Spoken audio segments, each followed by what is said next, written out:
Stop tout! Cette fille a gagné plus de 800 000 € par mois l'année dernière avec ses posts et collaborations, sans jamais dormir, manger ou tomber malade, parce qu'elle n'existe pas.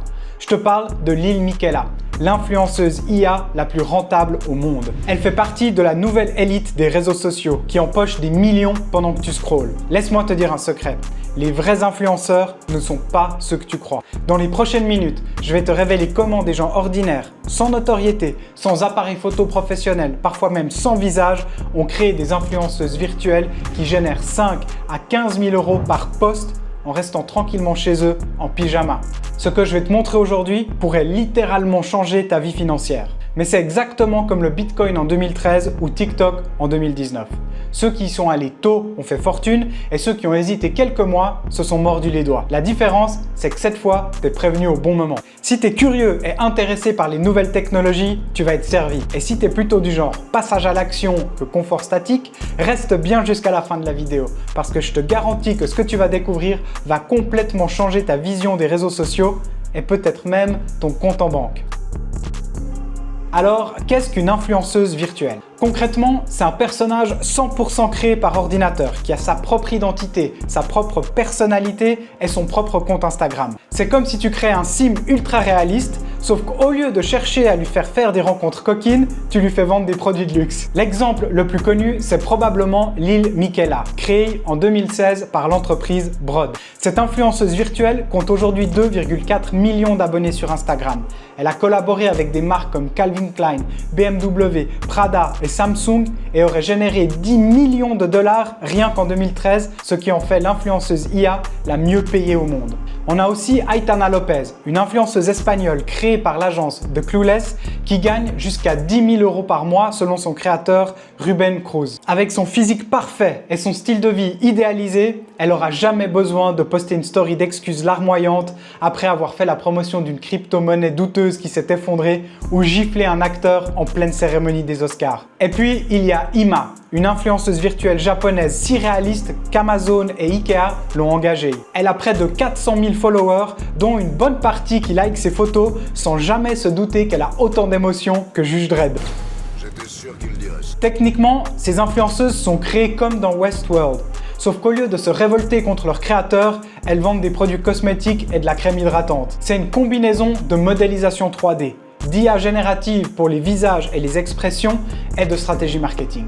Les créateurs utilisent des outils comme Flux ou Midjourney, des technologies qui peuvent transformer un simple prompt en personnage hyper réaliste, comme si tu avais une équipe de photographes, graphistes et designers 3D qui travaillent pour toi. D'ailleurs, si tu n'as pas encore vu ma vidéo sur comment l'IA remplace les photographes avec les modèles LoRa, va la checker. C'est un peu comme découvrir que tu es un sorcier, mais pour la génération d'images. Mesdames et messieurs, attachez bien vos ceintures parce que les modèles IA vont tout exploser. Les experts prévoient que le marché des influenceurs virtuels atteindra 154 milliards de dollars d'ici 2032. On parle donc d'une croissance tellement explosive que c'est comme passer de 0 à 300 km/h en quelques secondes. Pendant que le marché traditionnel des influenceurs, lui, reste stable et souvent secoué par les scandales de ces dernières années. Lil Miquela, dont je t'ai déjà parlé tout à l'heure, a déjà généré plus de 11 millions de dollars grâce à ses partenariats avec des marques comme Prada et Calvin Klein. Un seul post sponsorisé peut lui rapporter entre 8 et 10 000 dollars. Et crois-moi, elle n'a pas les mêmes frais que nous. Pas besoin d'aller faire les courses ni payer de loyer. Et tu veux que je te dise le secret que la plupart des agences marketing ne veulent pas que tu découvres? Les influenceuses virtuelles surperforment les influenceuses humaines sur toutes les métriques d'engagement. En moyenne, on est à 5,9 contre 1,9 pour les humaines. 3 fois plus d'efficacité.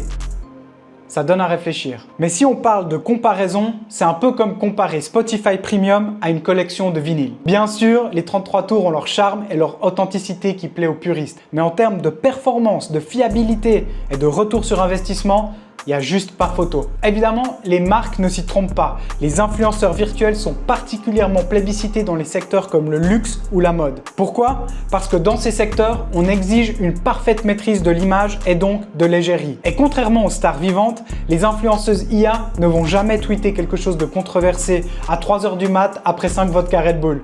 contrairement à pas mal de stars ou même de politiciens. Je prends l'exemple de la collaboration entre IMA et IKEA Japon. La campagne a généré un taux d'engagement 4 fois supérieur à leur campagne traditionnelle. En gros, c'est comme passer d'une Fiat Multipla à une Lamborghini Urus en un claquement de doigts. D'autres marques comme BMW, Louis Vuitton ou Balmain ont aussi fait le pas en travaillant avec une autre influenceuse IA très connue, Shudugram, la première supermodèle virtuelle africaine. Mais il y a un phénomène encore plus fascinant, c'est que les gens développent des relations réelles avec ces personnages fictifs. Ils leur écrivent des messages comme si elles pouvaient répondre. Ils s'inquiètent pour elles, ils s'attachent à elles. C'est ce qu'on appelle une relation parasociale. Un peu comme notre attachement à Daenerys, sauf que là, c'est pour nous vendre des sacs à main. Si tu commences à réaliser l'opportunité massive qui se présente ici, n'hésite pas à t'abonner et activer la cloche. Je partage ces infos maintenant parce qu'on est exactement à ce moment critique où tout va s'accélérer. Ceux qui seront informés vont saisir l'opportunité alors que les autres vont regarder le train passer. Et crois-moi, ce train il va aller encore plus vite qu'une Formule 1 en ligne droite. Attends, tu crois que la tranquillité d'esprit est le seul avantage d'une influenceuse virtuelle pour les marques ? Non mon pote, ça c'est que le début. On va d'abord voir pourquoi les marques se ruent sur ces influenceurs. Pour les marques, c'est le jackpot. Le premier avantage, c'est la disponibilité constante. Contrairement aux influenceurs humains qui ont l'audace d'avoir une vie privée, une influenceuse virtuelle est comme les meilleurs soldats impériaux dans Star Wars. Toujours au poste et jamais en congé maladie. Deuxièmement, le contrôle total de l'image. Tu te souviens quand Kate Moss s'est fait choper avec de la coke et a perdu des millions en contrat? Eh bien, une création IA a autant de chances de faire ça que moi de battre Charles Leclerc dans un GP. Zéro. Les collaborations avec des influenceurs humains exposent régulièrement les marques à des risques de bad buzz, alors que les avatars virtuels offrent un environnement totalement maîtrisé. Mais là où ça devient vraiment intéressant, c'est pour toi, si tu veux devenir créateur. Pour une influenceuse ultra réaliste comme Aitana Lopez, The Clueless Agency a investi au départ entre 50 et 100 000 euros. Mais voici le truc de fou. Aujourd'hui, des outils comme Midjourney et les nouveaux modèles 3D sont devenus tellement abordables que tu peux démarrer avec quelques centaines d'euros. Et l'avantage économique est évident parce qu'une fois créé, tu n'as plus aucun frais imprévu. T'as pas de demande de suite présidentielle à l'hôtel ou des caprices en mode « Est-ce que vrai ou faux Maria Carré veut qu'un assistant soit toujours disponible pour qu'elle puisse lui cracher son chewing-gum dans la main ?» Oui, Et tu peux faire poster ton avatar depuis Paris le matin et Tokyo l'après-midi sans jet lag ni frais de déplacement. Tout ça juste avec ton ordi, tranquille, posé depuis un beach club à Bali. Si t'as vu cette vidéo, tu sais que gagner de l'argent grâce à l'IA, c'est maintenant à la portée des gens normaux et plus juste des geeks et des ingénieurs. Et si t'as pas encore vu cette vidéo, c'est comme si t'avais jamais joué à The Last of Us. Il manque un truc essentiel à ta culture. Je te mets le lien dans la description. Bon, maintenant qu'on a vu tous ces avantages, parlons quand même des limites et des challenges. Parce que je pense que comprendre les faiblesses d'une technologie, c'est ce qui permet de l'exploiter mieux que ses concurrents. Premier défi, l'authenticité. Malgré tous les progrès technologiques, de nombreux consommateurs continuent de privilégier les recommandations d'influenceurs humains pour certains types de produits. Et c'est franchement logique. Une influenceuse virtuelle qui te recommande un parfum, c'est un peu comme si une IA te conseillait sur le goût du vin. Techniquement, elle peut avoir l'air de s'y connaître, mais elle n'a jamais vraiment expérimenté le produit. Mais les marques ont évidemment déjà trouvé une solution à ce problème. Elles utilisent ces influenceuses pour ce qu'elles font le mieux, le storytelling et l'image. Samsung ne demande pas à Lil Miquela d'analyser les performances de son dernier smartphone. Ils la font juste poser avec et ça fonctionne parfaitement. Deuxième défi, la transparence. Beaucoup d'utilisateurs des réseaux sociaux ne remarquent pas qu'ils interagissent avec des influenceurs virtuels.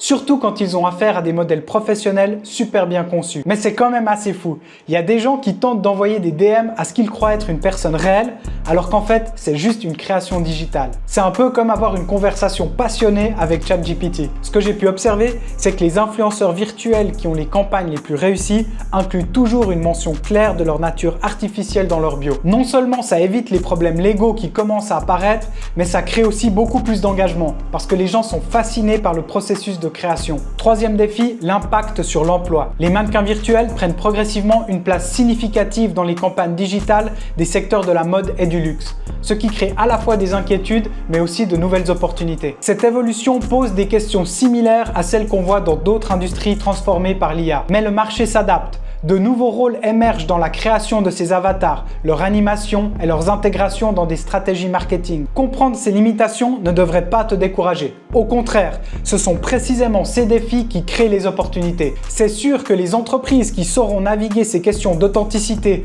de transparence et d'éthique seront celles qui domineront ce marché en plein essor. Comme dans toute technologie révolutionnaire, il y a des pour et des contre. Un peu comme quand la photographie a remplacé la peinture de portrait. Certains métiers évoluent, d'autres disparaissent et de nouveaux émergent. Mais je suis curieux, est-ce que toi ça te gêne de voir des pubs avec des modèles virtuels ou ça t'est égal? Laisse-moi ton avis en commentaire.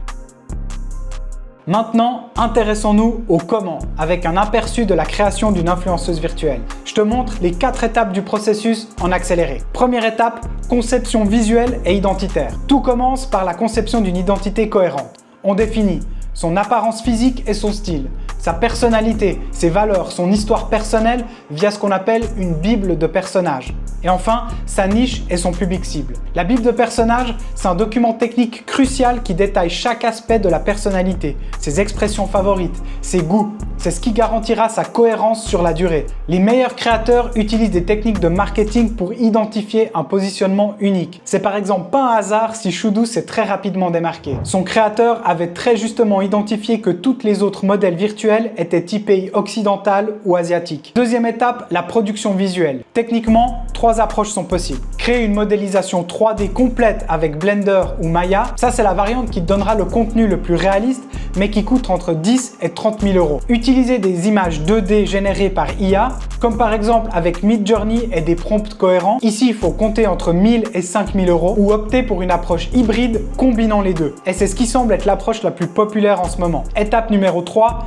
définir la stratégie du contenu digital. La différence entre une influenceuse qui cartonne et une qui reste dans l'ombre, elle se fait ici avec ces 3 points. Tout d'abord, la cohérence narrative. Chaque post doit contribuer à l'histoire globale de ton personnage. Ses goûts, son style vestimentaire, son lifestyle, ses déplacements, ses relations, etc.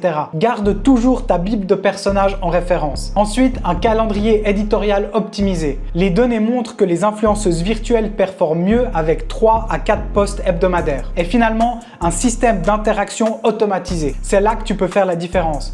Configure un chatbot qui adopte la personnalité définie dans ta Bible pour gérer les interactions en commentaire. Étape 4, monétisation et collaboration. La vraie magie opère quand tu commences à proposer des collaborations aux marques, à développer des produits dérivés autour de ton modèle ou créer du contenu exclusif payant sur des plateformes spécifiques. Si tu veux voir l'intégralité de ce processus étape par étape, alors dis-le moi en commentaire et mets un pouce bleu.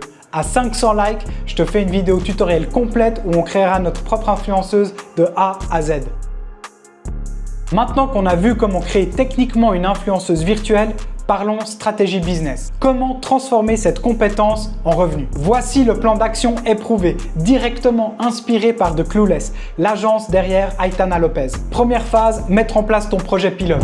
Démarre avec un budget minimal, genre 100 à 200 euros. Ça suffira avec les outils actuels. Choisis une niche sous-exploitée mais à fort potentiel commercial et développe un seul avatar de qualité. Ton objectif doit être d'atteindre 10 000 followers en 3 à 6 mois pour prouver que le concept fonctionne. Une fois que c'est fait, on passe à la phase 2, le développement stratégique. Ici, il faudra que tu analyses méticuleusement tes métriques d'engagement pour optimiser ton contenu. C'est aussi là que tu vas créer un dossier de presse professionnel avec tes statistiques de croissance. Et avec ça, approche proactivement des marques dans ta niche en leur faisant des propositions personnalisées. Ton objectif dans cette phase, c'est de signer tes premiers contrats, même s'ils sont petits. 200 à 500 euros, ce sera déjà un succès. Troisième phase, optimisation du modèle économique. Ici, il s'agira de diversifier tes revenus. Partenariat, contenu exclusif, produits dérivés. Ensuite, construis un portefeuille avec tes premiers partenariats réussis et augmente progressivement tes tarifs. L'objectif serait d'atteindre 3 000 à 5 000 euros mensuels avec un seul avatar. Et finalement, on passe à la phase 4. L'expansion et le scaling. Lance des avatars secondaires pour cibler d'autres segments de marché. Monte ta propre agence ou rejoins-en une pour proposer des services complets aux marques. Cherche à développer et à améliorer tes offres parce que l'objectif final ici, c'est de scaler vers un modèle d'agence à revenus récurrents. C'est exactement cette approche par étapes qui a permis à The Clueless de passer d'un simple avatar à une agence générant des dizaines de milliers d'euros mensuels. Ils ont d'abord prouvé leur concept avec Aitana Lopez avant de se développer. Le timing est parfait. Ce marché explose mais n'est pas encore saturé. c'est le moment idéal pour se positionner exactement comme ceux qui ont créé des chaînes YouTube Gaming en 2012 ou TikTok en 2019. Si cette vidéo t'a plu et que tu veux apprendre à créer ta propre modèle virtuel, lâche un pouce bleu et abonne-toi. Voilà, maintenant tu as toutes les cartes en main pour comprendre et exploiter cette opportunité des influenceuses virtuelles. On a vu qu'avec les bons outils et la bonne stratégie, ce qui semblait réservé aux grandes agences il y a encore 2 ans est désormais accessible à n'importe qui avec un peu de motivation et de créativité. Et si cette vidéo t'a apporté de la valeur et que tu veux voir concrètement comment créer ta propre influenceuse virtuelle, n'oublie pas de mettre un like et de t'abonner. Comme je te l'ai déjà dit, si on atteint les 500 likes, je réaliserai un tutoriel complet détaillant étape par étape comment créer et monétiser ta propre influenceuse IA. N'hésite pas à poser tes questions ou partager tes propres expériences dans les commentaires. Et si tu veux encore plus de contenu exclusif, rejoins-moi aussi sur Instagram et TikTok. Merci d'avoir regardé, on se retrouve la semaine prochaine pour une nouvelle vidéo. À très bientôt, ciao!